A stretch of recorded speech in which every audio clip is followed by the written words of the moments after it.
Are 30 days enough to clear CS exams. तो अब दिसंबर 2025 एग्जाम्स को लास्ट 30 डेज बाकी है और आई होप आप लोग 110% एफर्ट्स डाल के एग्जाम के लिए प्रिपेयर कर रहे हो और जो भी आपसे बन पड़ रहा है, मतलब जितना भी मैक्सिमम एफर्ट्स आप डाल सकते हो, जितना मैक्सिमम खुद को पुश कर सकते हो टू गिव योर बेस्ट वो आप कर रहे हो। बट अभी भी सिचुएशन ऐसा है कि बहुत सारे स्टूडेंट्स ऐसा है जिनका रिवीजन तो छोड़ दो, आइडियली ये टाइम पे रिवीजन स्टार्ट हो जाना चाहिए, बट जिनका रिवीजन तो छोड़ दो, सिलेबस उनका कंप्लीट करना बाकी है। किसी का 10, किसी का 20, किसी का 30, किसी का 40% सिलेबस कंप्लीट करना अभी तक बाकी है। तो कैसे ऐसे स्टूडेंट्स अपना सिलेबस कंप्लीट कर सकते हैं लास्ट 30 डेज में, उसके बाद कुछ दिन बचा के रिवीजन कर सकते हैं और अपना एग्जाम क्लियर कर सकते हैं दिसंबर 2025 एग्जाम्स में, वो हम समझेंगे आज ये वीडियो में।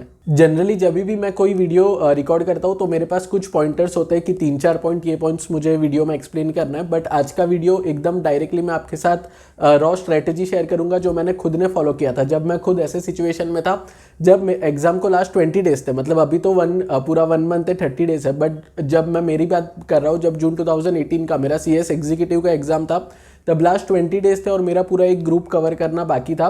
तो कैसे मैंने वो सिचुएशन में वो कैसे डील किया था और कैसे मैंने स्ट्रेटेजी बना के जो स्ट्रेटेजी यूज़ करके मैंने लास्ट 20 डेज में सिलेबस कंप्लीट करके एग्जाम क्लियर किया था, वो मैं आपके साथ शेयर करूंगा ताकि आप वो स्ट्रेटेजी रेफर कर सको ये लास्ट 30 डेज के लिए और आपका एग्जाम क्लियर कर सको।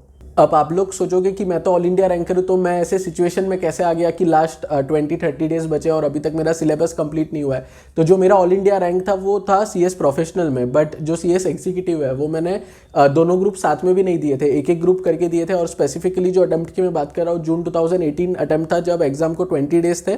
पूरा एक ग्रुप, मतलब मेरा पूरा कुछ भी पढ़ के नहीं हुआ था, स्टार्ट से स्क्रैच से मैंने स्टार्ट किया था और पूरा 20 डेज में एक ग्रुप का सिलेबस कंप्लीट करके एग्जाम क्लियर किया था। तो यही स्ट्रेटेजी आपके साथ मैं शेयर करूंगा ताकि आपके लिए भी पॉसिबल हो जाए कि मतलब मैं वो सिचुएशन में था जब मेरा पूरा सिलेबस बाकी था, एटलीस्ट आपका 10, 20, 30, 40% बाकी है, तो इजीली आप उसको 20 डेज में कंप्लीट कर सकते हो। मतलब सोच के देखो, मैं अगर 30 डेज में पूरा एक ग्रुप कवर कर सकता हूँ स्टार्ट से स्क्रैच से पूरा सिलेबस, तो आप भी 20 डेज में 10, 20, 30, 40% जो भी सिलेबस बाकी है वो कंप्लीट करके एग्जाम क्लियर कर सकते हो। अब वीडियो में आगे बढ़े उसके पहले जिसका भी एग्जाम दिसंबर 2025 या फिर जून 2026 में, उनके लिए गुड न्यूज़ है क्योंकि फिजिक्स वाला ने लॉन्च कर दिया है CS executive CS server batch. अब ये बैच के बहुत सारे USP है, जैसे इसमें जो आपको लेक्चर्स मिलेगा उसका एक्सेस आपके पास 24/7 होगा, आप जब चाहे जितने बार चाहे देख सकते हो। इसके अलावा भी बहुत सारे USP है, जैसे इफेक्टिव लर्निंग के लिए आपको स्मार्ट ट्रिक्स बताया जाएगा, इसमें समरी नोट्स भी होगा जिसके हेल्प से आप जल्दी रिवाइज कर पाओगे जो भी आप पढ़ रहे हो वो। उसके अलावा प्रैक्टिस टेस्ट भी होगा अलग अलग सब्जेक्ट्स के लिए और आपको मेंटरशिप भी मिलेगा और जो भी टीचिंग होगा वो प्रैक्टिकल एग्जाम्पल्स और केस स्टडीज़ के साथ होगा ताकि आप इजीली समझ सको पूरा कंसेप्ट। और इस बार CS सर्वर बैच के साथ साथ प्रो बैच लेने का भी आपको एक ऑप्शन मिल जाएगा जिसमें मल्टीपल बेनिफिशियल फीचर्स ऐड हो जाते हैं।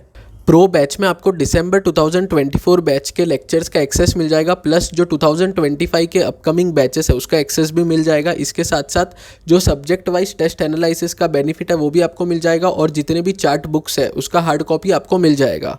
और इसका बेस्ट चीज़ जो मुझे लगता है वो ये है कि इसका प्राइस काफ़ी ज़्यादा इकोनॉमिकल है और इसमें भी गुड न्यूज़ है, अगर आप मेरा प्रोमो कोड यूज़ करते हो जो आपको यहाँ पे मिल जाएगा तो आपको एडिशनल 200 रुपीज़ का डिस्काउंट मिल जाएगा। सारे बैचेस का लिंक नीचे डिस्क्रिप्शन बॉक्स में उस पर क्लिक करो और चेकआउट करो पूरा डिटेल्स।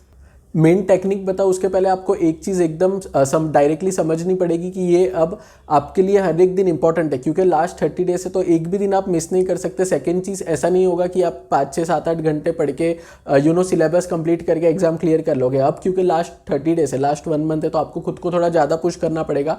12, 13, 14, 15 जितना भी आप खुद को पुश कर सको, मतलब जितना भी आप मैक्सिमम एफर्ट्स डाल सको, जितना ज़्यादा से ज़्यादा टाइम आप पढ़ाई में दे सको उतना आपके लिए बेनिफिशियल होगा क्योंकि आपको सिर्फ सिलेबस कंप्लीट नहीं करना है। पहला स्टेप आपका सिलेबस कंप्लीट करना, फिर जितना भी दिन बचे 2, 4, 5 दिन जितना भी दिन बचे उतने दिन में आपको रिवाइज भी करना है। एग्जाम फर्स्ट एग्जाम होगा उसके पहले टाइम बचता है तो दूसरे पेपर्स का, तो इसके लिए आपको जितना हो सके उतना ज़्यादा खुद को पुश करना है। ऐसा नहीं करना है कि 8, 9, 10 घंटे आप पढ़ाई कर रहे हो, ज़्यादा उससे ज़्यादा आपको पढ़ाई करना है। 12, 13, 14 आवर्स तक आपको खुद को पुश करके प्रॉपर आपको डेली कंसिस्टेंटली पढ़ाई करना है। अब ये कैसे पॉसिबल होगा उसके लिए एक 5 स्टेप फॉर्मूला है जो मैं आपके साथ शेयर करूंगा, जो सेम मैंने फॉलो किया था मेरा एग्जाम क्लियर करने के लिए 20 डेज में जो एक ग्रुप क्लियर किया था वो।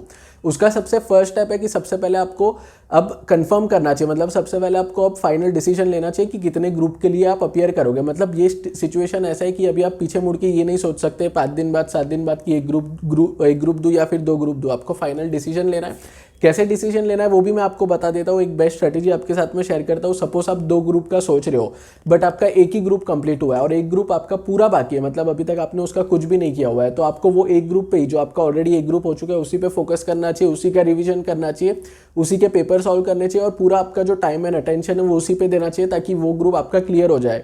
जो सेकंड ग्रुप है जो पूरा अभी तक बाकी है, उसके ऊपर आप अभी ज़्यादा कुछ कर नहीं सकते, क्योंकि कॉन्फिडेंस रखना अच्छी बात है, बट अगर आप ओवर कॉन्फिडेंट रहोगे तो आपका वो ग्रुप भी नहीं निकलेगा जो आपका जिसका सिलेबस आपका कंप्लीट हो चुका है। और अगर आप पहले से ही एक ही ग्रुप के लिए प्लान करने वाले थे, बट आपका सिलेबस बचा है 20, 30, 40% सिलेबस अभी तक आपका बचा है, तो आप वही ग्रुप पे फोकस करो। अभी भी it is possible to complete that syllabus, कैसे करना है वो मैं बताऊंगा, बट फोकस आपका उसी ग्रुप पे होना चाहिए। सेकंड ग्रुप या फिर जो भी दूसरा ग्रुप है उसके ऊपर आपका फोकस नहीं होना चाहिए, वो एक ग्रुप पे ही आपका फोकस होना चाहिए। तो आई होप ये स्ट्रेटेजी यूज करके आप एटलीस्ट स्टेप नंबर 1 की फाइनलाइज करना है कि कितने ग्रुप देना है वो आप कर पाओगे। अब स्टेप 1 में आपने समझ लिया कि कितने ग्रुप देने हैं। अब स्टेप 2 से जो मेन प्रिपरेशन है वो स्टार्ट हो जाएगा। ध्यान से समझना। एग्जांपल के लिए मैं एक सब्जेक्ट ले लेता हूँ ताकि आप इजीली समझ पाओ। सपोज एक सब्जेक्ट हम ले लेते हैं JIGL, जिसमें 18 चैप्टर्स है टोटल। अब एक मैं एग्जांपल लेता हूँ कि 18 चैप्टर्स में से कोई स्टूडेंट का 6 चैप्टर बाकी है, 12 चैप्टर्स कंप्लीट हो चुका है। अब हो सकता है कि मल्टीपल चैप्टर्स है, मल्टीपल सब्जेक्ट्स है, तो ये सिर्फ एक एग्जांपल है, ध्यान रखना। तो कैसे मैं आपको बताता हूँ कि सपोज JIGL में 18 चैप्टर्स है, उसमें से आपका 12 हो चुका है, 8 आपका बाकी है, 12 हो चुका है और 6 आपका बाकी है। तो कैसे वो 6 चैप्टर्स आपको कंप्लीट करना है, ये जो रिमेनिंग डेज है उसमें, वो मैं आपको बताऊंगा। यही एग्जांपल को अभी हम कैरी फॉरवर्ड करेंगे और समझेंगे प्रैक्टिकली कि कैसे ये पॉसिबल होगा।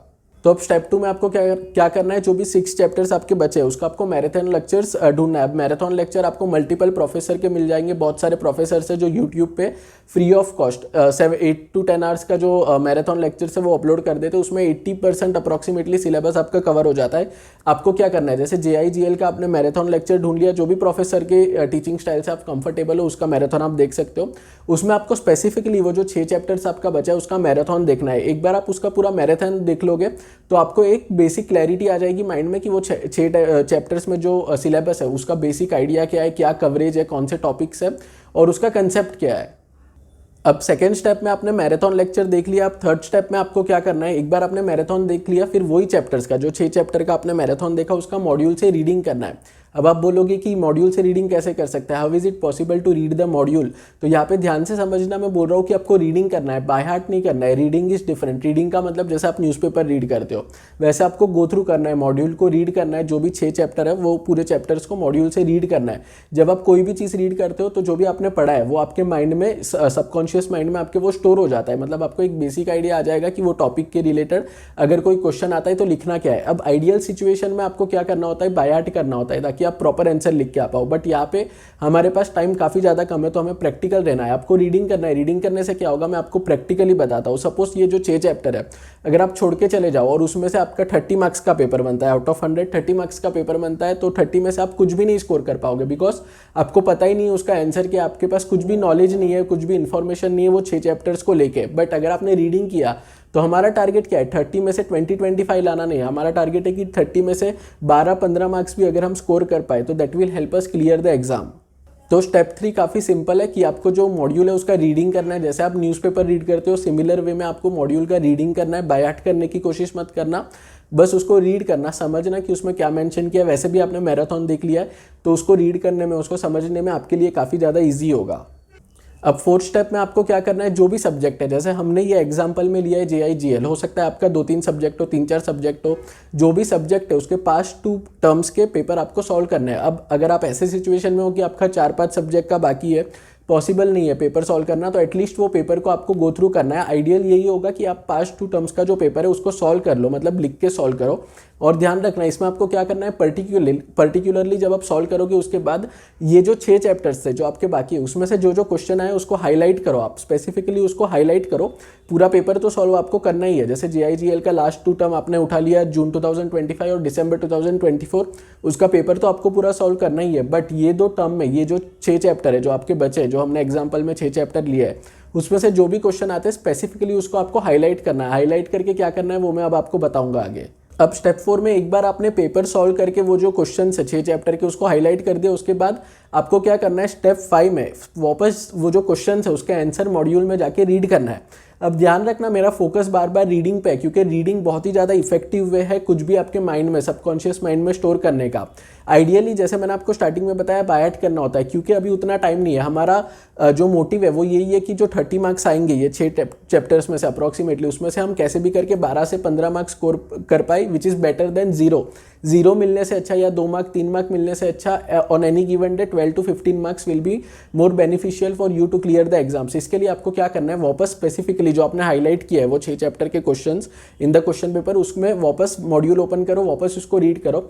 और आपको यही चीज़ एग्जाम के एक दिन पहले जब आप रिवाइज करोगे पूरा सिलेबस, कल आपका एग्जाम होगा, एक दिन पहले जब आप रिवाइज करोगे स्पेसिफिकली ये 6 चैप्टर के जो हाईलाइटेड क्वेश्चन है जो लास्ट 2 टर्म्स में है वो आपको वापस रिवाइज करना है। बार बार रीड करने का मोटिव काफ़ी सिंपल है कि जब भी कोई क्वेश्चन आए आपके क्वेश्चन पेपर में, आप कोई भी क्वेश्चन देखो ये 6 चैप्टर का, तभी आपके पास कुछ ना कुछ रेलेवेंट कंटेंट होगा लिखने के लिए।